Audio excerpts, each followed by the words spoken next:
Okay, so we're going to look at another aspect of solving systems of equations by graphing. This is something we're actually going to be doing quite a bit. We're going to be checking our solutions. All right, so let's see what we have here. So we're going to actually use Desmos to graph. So I'm going to graph these two equations. So we have y equals negative 1/2 x plus 2. Oops, excuse me. So y equals, and in parentheses, negative 1/2 x plus 2. There's our first graph. Here's our second, y equals 1/2 x, I guess that parentheses is extra, plus 6. So here you can see now that these two lines do intersect, and we can actually find the point of intersection by just touching there. So that means our solution here should be negative 4, 4. So what we're actually going to do here is we're going to substitute that point into each of these equations to see if it's true. So here I have 4 equals negative 1/2 times negative 4 plus 2. So this would be 4 equals negative, let's see, half of 4 is 2, make it negative, or opposite of negative, so that would be 2 plus 2. So this would be 4 equals 4. So that one worked for that point.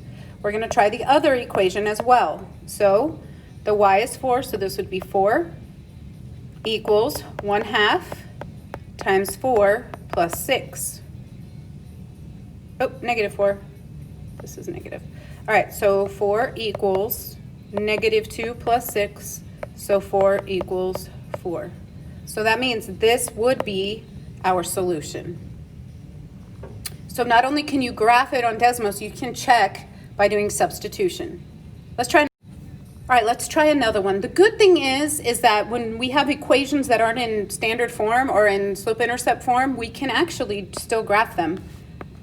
So we would have here 2x minus y equals negative 5. There's our first one.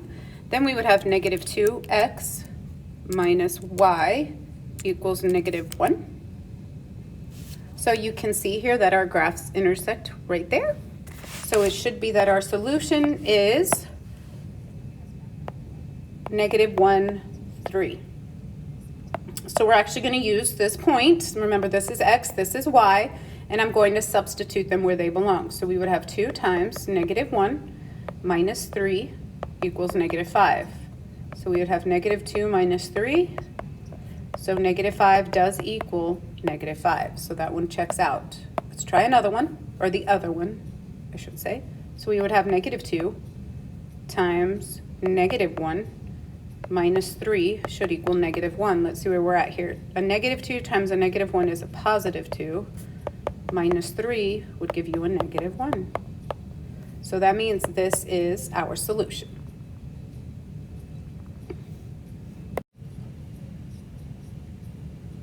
All right, let's continue with what we have here. We're going to go back to Desmos, and now we have two very simple equations where x equals negative 3, simple enough, and y equals 5.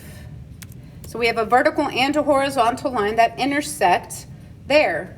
So our solution is negative 3, 5. Well, what do you know? Aren't those the two values we have here? So if we were to substitute, does negative 3 equal negative 3? It sure does. Does 5 equal 5? It sure does. So that means our solution are those two values. Obviously, if they were both x equals, they would be parallel and have no solution. Or if they were both y equals, they would be parallel and have no solutions.